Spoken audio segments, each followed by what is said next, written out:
लड़ाई जो हमारी ग्राउंड की है, ये ग्राउंड पे हम अपना वसंत नगरी के रहवासी अपना हक लेके रहेंगे। अब नगरी पे कल से नगरी के लोग खेलेंगे एंड बीबीएमसी के जो बोर्ड हैं इधर सब उखाड़ फेंकेंगे। ये हमारी लड़ाई की शुरुआत है। ये आवश्यकता आन पड़ी है। तो हमें मौका दिया गया, अभी तक तो कोर्ट में चल रही थी, पर अब हम रास्ते पे हैं। जो लापरवाह ऑफिसर्स हैं उनके प्रति भी, उनको भी सख्त कार्रवाई हो, सख्त प्रॉपर इन्वेस्टिगेशन हो एंड आगे से ऐसा कहीं ना हो। नमस्कार, मैं हूं आदित्य सिंह। इस वक्त हम वसई के वसंत नगरी ग्राउंड के पास उपस्थित हैं। अब से कुछ ही दिन पहले 20 वर्षीय युवक की यहां पर जान गई थी मेले में, जिसका नाम हर्ष शेन बताया जा रहा था। अब उसके लिए यहाँ पर सड़क जाम किया गया है। यहाँ पर युवा भी है, बुजुर्ग भी है और वयस्क वर्ग है, वो भी यहाँ पर उपस्थित है और पूरी तरीके से न्याय की गुहार में आप देखेंगे ये सड़क पूरी तरीके से जाम कर दिया गया है, क्योंकि वसंत नगरी का जो इलाका है, ये परिसर ना सिर्फ साक्षर कहा जाता है बल्कि यहाँ के लोग शिक्षित हैं, अपने हक की मांग रखना जानते हैं। इस के चलते यहाँ पर ये जो सड़क जाम किया गया है। बातचीत करेंगे कहना क्या है और न्याय की लड़ाई किस तरीके से होने वाली है, इस पर भी बातचीत करेंगे। सबसे पहले नमस्कार पांडे जी, क्या कहेंगे आप लंबे समय से यहाँ पर वसंत नगरी ग्राउंड की जो लड़ाई लड़ रहे हैं, अब यहाँ पर ये जो हादसा हुआ है उसके बाद क्या कुछ कहना चाहेंगे? देखिए, ये लड़ाई हमारी कुछ 2014 से कुछ शुरू हुई थी, जब हमारी अलग अलग प्रॉपर्टीज़ वसंत नगरी की, वसंत नगरी एक टाउनशिप है जिसकी प्लानिंग 1990s में हुई थी एंड जब हमने ख़रीदा था इधर तो हमें एक प्रॉपर टाउनशिप दिखाया गया था, जहाँ एक प्ले ग्राउंड है, क्लब हाउस है, कम्युनिटी सेंटर है, STP सेंटर है, एक बड़े हॉस्पिटल का प्लॉट है, हॉस्पिटल बनेगा उधर। तो हमें बहुत सारे सपने दिखाए गए, पर हुआ क्या कि यहाँ के जो माफिया हैं BBMC में बैठे हुए, कुछ बैठे हुए हैं, कुछ पॉलिटिशियंस हैं, कुछ बिल्डर्स हैं, कुछ डेवलपर्स हैं, उन्होंने हमारी एक एक करके काफ़ी प्रॉपर्टीज़ हड़प दी। हम लड़ाई लड़ रहे हैं। आज ऐसा हुआ कि ये पर्टिकुलर ग्राउंड में एक बच्चा का एक्सीडेंट हुआ, मतलब इलेक्ट्रोक्यूट हुआ। वो एक लापरवाही थी BBMC की, बिना प्रॉपर सेफ्टी ऑडिट्स के उन्होंने परमिशन दे दी। आप जानते हैं ये जो मेले होते हैं इसमें किस तरह की वायरिंग होती है, किस तरह के मशीनरी रहती है, हादसे को दावा देती है, ये वो हादसे को दावा देती है। सो द फैक्ट इज इनकी वजह से, इनके लापरवाही की वजह से एक मौत हो गई और कई हो सकती थी। कई लोगों को शौक लगा उस दिन, पर एक ही बात। सो द फैक्ट इज हमारी भूमि जिसने किसी ने हड़पी है, उसकी वजह से ये हादसा हुआ। तो हमारी लड़ाई बच्चे के लिए तो है ही, उस बच्चे को प्रॉपर कंपनसेशन मिले उसकी है। जो लापरवाह ऑफिसर्स हैं उनके प्रति भी, उनको भी सख्त कार्रवाई हो, सख्त प्रॉपर इन्वेस्टिगेशन हो एंड आगे से ऐसा कहीं ना हो। और दूसरी लड़ाई जो हमारी ग्राउंड की है, ये ग्राउंड पे हम अपना वसंत नगरी के रहवासी अपना हक लेके रहेंगे। अब नगरी पे कल से नगरी के लोग खेलेंगे एंड BBMC के जो बोर्ड हैं इधर सब उखाड़ फेंकेंगे। ये हमारी लड़ाई की शुरुआत है। ये आवश्यकता आन पड़ी है। पड़ी है, मतलब हमें मौका दिया गया, अभी तक तो कोर्ट में चल रही थी, पर अब हम रास्ते पे हैं एंड जो BBMC के बोर्ड्स हैं वो उसको उखाड़ के फेंकेंगे। आप जिम्मेदार किसे देखते हैं, जिस तरीके से लगातार यहाँ पर लोग आवाज़ उठाते रहे हैं कि यहाँ पर परमिशन ना दी जाए, किसी भी तरह के कार्यक्रम को आयोजित ना किया जाए, बार बार उसे नज़रअंदाज करते हुए ये सब कुछ किया गया और इसका जो परिणाम है वो निकला कि हर्ष शेन को इसकी बदौलत अपनी जान गंवानी पड़ी। तो आप इससे जिम्मेदार किसे देखते हैं? हा विषय इतका जुना आहे की इकडे गेले 35 वर्ष जे सत्ताधारी होते बहुजन विकास आघाडी आणि त्यांचे 3 आमदार यांनी तात्कालीन नगर परिषद आणि आत्ताच्या महापालिकेकडून ह्या सगळ्या गोष्टी सत्तेच्या धाकानी आणि आमदारकीच्या धाकानी या सगळ्या गोष्टी प्राप्त करून घेतल्या। प्रशासन तात्कालीन सत्ताधारी हा या गोष्टीला जबाबदार आहे। काय गरज होती हे ग्राउंड त्या फेडरेशनच्या मालकीचं राहायला पाहिजे इकडच्या लोकांचं, कारण त्यांनी त्याचे पैसे त्यांच्या बुकिंगच्या वेळेला मोजलेले आहेत। आणि आजचे सत्ताधारी म्हणजे हा एक विषय नाही, गटारात बुडणारी लहान मुलं, इकडे शॉक लागणं, अनेक ठिकाणी शॉक लागणं किंवा अन्य अपघात होणं, याच्यामध्ये महापालिका 100% जबाबदार आहे। त्या मागे त्या तिथे खड्ड्यात पडून त्या एका आमच्या लोपीसबाईचा मृत्यू झाला, परंतु जबाबदार धरून सुद्धा आज कारवाई होताना दिसत नाही अधिकाऱ्यांवर. बघूया 35 वर्षानंतर एक आमदार, नवीन आमदार या वसई तालुक्याला पुन्हा एकदा मिळालेला आहे. त्या आमदार ताईंकडनं त्याचा पाठपुरावा कसा होतो हा महत्त्वाचा विषय. त्या करतील अशी अपेक्षा आपण करूया. तरी देखील हे ग्राउंड टिकावं म्हणून न्यायालयीन लढाई या लोकांनी लढावी, त्याला आमचा संपूर्ण पाठिंबा आहे. क्या कहेंगे आप, यहाँ पर जिम्मेदार किसे देखते हैं, किस तरीके से देखते हैं, और जिस तरीके से यहाँ पर हर सेन के लिए लोग सड़क पर उतरे हैं, क्या इसे सही मुकाम मिल पाएगा? नहीं, ये सिर्फ लापरवाही नहीं है महानगर पालिका की. पैसे के नशे में इतने धुत है कि इनको नंगी तारे भी ढकने की इनको अपनी जिम्मेदारी बनती है, ये तक इनको नहीं समझ में आ रहा है. ये महानगर पालिका को सिर्फ एक ही शब्द से पुकारा जा सकता है, ये आधुनिक दिनों का ये गब्बर सिंह है जो गांव में आकर के लोगों की ज़मीनें लूटता था. गब्बर सिंह, आज उसी गब्बर सिंह का वसई विरार शहर महानगर पालिका नाम है.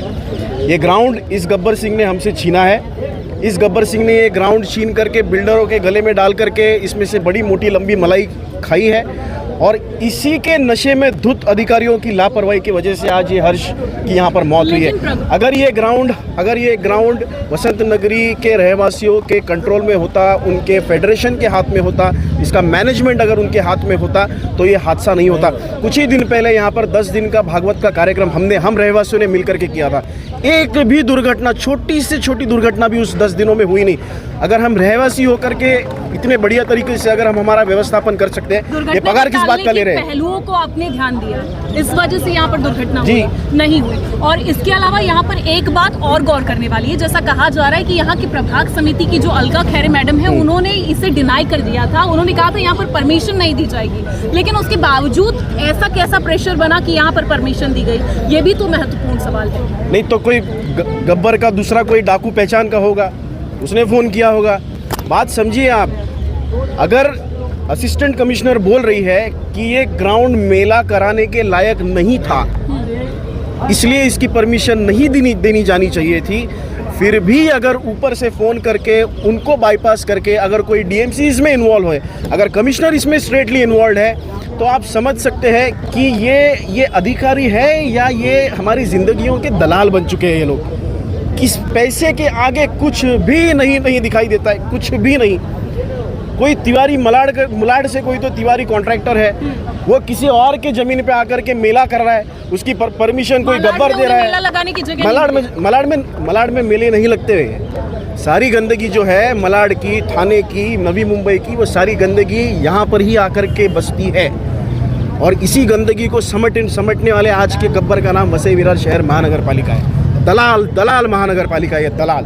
क्या कहेंगे अनिल जी, जिस तरीके से सड़क पर आज आप लोग उतरे हैं, इस लड़ाई को कितना मुकाम मिल पाएगा? देखिए, सबसे पहले तो जो एक जान गई यहाँ पे 21 साल का बच्चा जिसकी ज़िंदगी की जस्ट शुरुआत हुई थी, उसकी जान गई है, उसको न्याय मिलना चाहिए. उसको न्याय कैसे मिलेगा? क्योंकि उसके जो कातिल है अभी भी इसी कमरों में बैठे हुए हैं. हम कहीं टाइम से ये कह रहे हैं, हम पत्र लिख के ये कह रहे हैं कि यहाँ पे मेला मत लगा दिया जाए. बाकायदा मेला शब्द यूज़ करके हमने पत्र दिया था कि मेला मत लगाने दीजिए, किसी की भी जान जा सकती है, और वो जान चली गई. मतलब ये बात एक आम इंसान को समझ में आती है, लेकिन पढ़े लिखे उन अधिकारियों को बार बार बताने के बाद भी, उन पॉइंट्स को इंगित करने के बावजूद उन्हें ये बात समझ नहीं आती. बिल्कुल समझ में नहीं आती, क्योंकि उनके आंखों के ऊपर पट्टी बंधी है, वो पैसे की पट्टी बंधी है, एक सत्ता की पट्टी बंधी है. और वो जो माज, मराठी में एक शब्द होता है माज, कुर्सी का जो उनको एक माज है ना, वो माज की वजह से आज ये हुआ है. और मैंने पुलिस स्टेशन में भी पत्र दिया है, पीआई को मिल के ये पत्र दिया है कि उसके कातिल अभी भी आज़ाद घूम रहे हैं. अब जो मेला यहाँ पे लगा हुआ था, कभी कोई भी दुर्घटना, एक एडवोकेट होकर मैं आपको कह रहा हूँ, कोई दुर्घटना घटती है तो वहाँ पे मुद्देमाल जब्त किया जाता है. वो मेला आसानी से क्यों जाने दिया गया?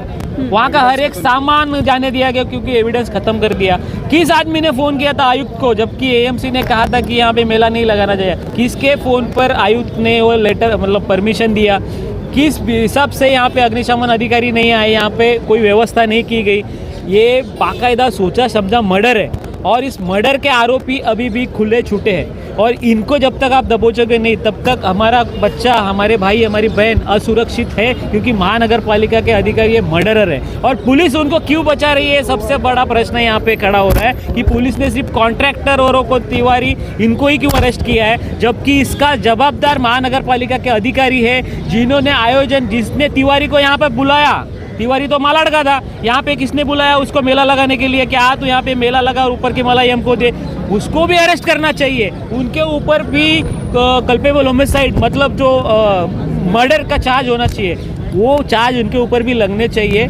आयुक्त को भी उसमें उसकी इंक्वायरी करना चाहिए, और जब तक ये नहीं होता है तब तक हर्ष को न्याय नहीं मिलेगा। बसंत नगरी के ग्राउंड के लिए यहाँ पे या 3500 फ्लैट है, हर फ्लैट के मेंबर ने 10 रुपये पर स्क्वायर फीट दिया हुआ है। ये उनका अपना हक का, ये हमारा अपना हक का ग्राउंड है, ये महानगर पालिका ने छीना। बसंत नगरी का ग्राउंड वसंत नगरी वालों के पास होता तो आज हर्ष मेले में नहीं आता, हर्ष खेलने आता, तंदुरुस्त रहता, आज उसके माँ बाप को वो दर्द नहीं होता। तो इसके जो मुजरिम है वो आयुक्त है, उपायुक्त है, अग्निशमन अधिकारी है, जो जिन्होंने वो बड़े नेता ने उनको फ़ोन किया वो नेता है, और जिन्होंने तिवारी को यहाँ पे बुला के मेला लगाने के लिए उसको मदद किया वो लोग भी है। इन सबको जब तक पुलिस प्रशासन उनको ऊपर गुना दाखिल नहीं करती है तब तक ये लड़ा जाहिर रहेगा, क्योंकि इसका हर्ष का दुर्घटना नहीं हुई है, हर्ष का सोचा समझा मर्डर हुआ है। क्योंकि हम कह रहे थे यहाँ जान जाएगी, फिर भी आपने परमिशन दिया, फिर भी आपने सेफ्टी नहीं रखी, फिर भी आपने पैसा लिया, सिर्फ 17,000 रुपये के लिए हर्ष की जान गई है, सिर्फ 17,000 के लिए। तो ये बहुत बड़ी दुर्घटना, ये छोटी बात नहीं है, ये महानगर पालिका के अधिकारियों को अंदर डालना ही चाहिए। अच्छा, एक बात यहाँ पर और गौर करने वाली है, वसई विरार के ही इतिहास में ऐसा भी देखने मिला है कि 7 सी रिसोर्ट जहाँ पर एकनाथ शिंदे के कोई रिश्तेदार पहुँचते हैं और गलती वहाँ पर उनकी ही थी और हार्ट अटैक के चलते उनकी मृत्यु हो जाती है। अब ऐसे में पूरे 7 सी रिसोर्ट को धराशाही कर दिया जाता है, क्योंकि उनका संबंध किसी नेता से था और हर्ष से इनका संबंध किसी नेता से नहीं है। ऐसे में आम जनता सड़क पर उतरी है, लेकिन अब देखना होगा आम जनता क्या न्याय दिला पाती है। क्या कहेंगी, यहाँ पर आप उपस्थित हैं, माँ के तौर पर आप जब यहाँ पर देखती हैं एक बच्चा 20 साल का जो मेले में आया हुआ था उसने अपनी जान गंवा दी, तो क्या देख पाती है, क्या समझ पा रही है और किस तरह से न्याय की गुहार करती है? देखिए, इसको तो मैं किसी भी पक्ष विपक्ष के हिसाब से नहीं देखती हूँ, बस जैसे आपने शब्द क्वेश्चन किया, मुझे एक माँ के हिसाब से, मेरा खुद का ही बच्चा 22 साल का 24 साल का है, और 2 दिन पहले ही मेरा बच्चा फुटबॉल खेलने गया था और वो 12 बजे बोल के गया था टर्फ में, और हमारा बच्चा 12:30 आया, तो मेरी जान ऐसा लगा कि मैं 10 बार मर के जी हूँ। तो आप सोच सकते हैं कि एक बच्चा जब बोल के गया कि मैं मेला घूमने जा रहा हूँ, मेला घूम के आऊँगा, और वो आता ही नहीं है, तो एक माँ के ऊपर क्या व्यवस्था होती है, कैसे होता है। और मैं इस चीज़ को ये बोलती हूँ कि हर्ष जो है वो एक मैसेज देके गया आपको कि इस अति एक्सेस एवरीथिंग इज़ बैड बोलते हैं ना, कि इट्स पराकाष्ठा है, इसके बाद नहीं सुधरोगे तो इस तरह की जाने और भी जाएंगी। तो ये पूरे सिस्टम पे हमको लगता है इसको हर आम इंसान को जागृत होने की जरूरत है, क्योंकि हर्ष सेन अपनी जान देके कहीं ना कहीं आपको एक मैसेज देके गया है कि इस हाई टाइम अब जागो, बहुत सोलिए तुम लोग, जागने का समय है और पूरे सिस्टम को खंगालने का समय है। मैं किसी एक व्यक्ति को इस पर दोषी नहीं मानूंगी, पैसा कमाने वाला, पैसा परमिशन देने वाला, यहाँ पर जो गलत तरीके से मेला लगाया उस पर, पूरे सिस्टम पर से वर्कआउट होनी चाहिए, पूरे सिस्टम को खंगालना चाहिए। और कोई भी दोषी हो, अपार्ट फ्रॉम पक्ष विपक्ष किसी चीज़ से, एक मानवीय मूल्यों को ध्यान में रख के इसका संशोधन किया जाए, इस पर वर्कआउट किया जाए, और इसके जो भी इस पर दोषी पाया जाता है उसको सजा दी जाए। सिंपल सी बात। तो आप देख पाएंगे यहाँ पर आम इंसान के तौर पर उपस्थित सभी लोग हर्ष के साथ हैं। क्या न्याय हर्ष के पक्ष में होता है, ये सब कुछ देखना होगा। लेकिन हाल फिलहाल यहाँ पर चक्का जाम किया गया है और कहना यह है कि ये अभी ट्रेलर है, पिक्चर बाकी है। हम अनाड़ी नहीं हैं, हम खिलाड़ी हैं, इसलिए हम पिक्चर ज़रूर दिखाएंगे अगर हर्ष को न्याय नहीं मिलेगा तो। अभी के लिए इतना ही, फिर होगी मुलाकात, तब तक के लिए नमस्कार।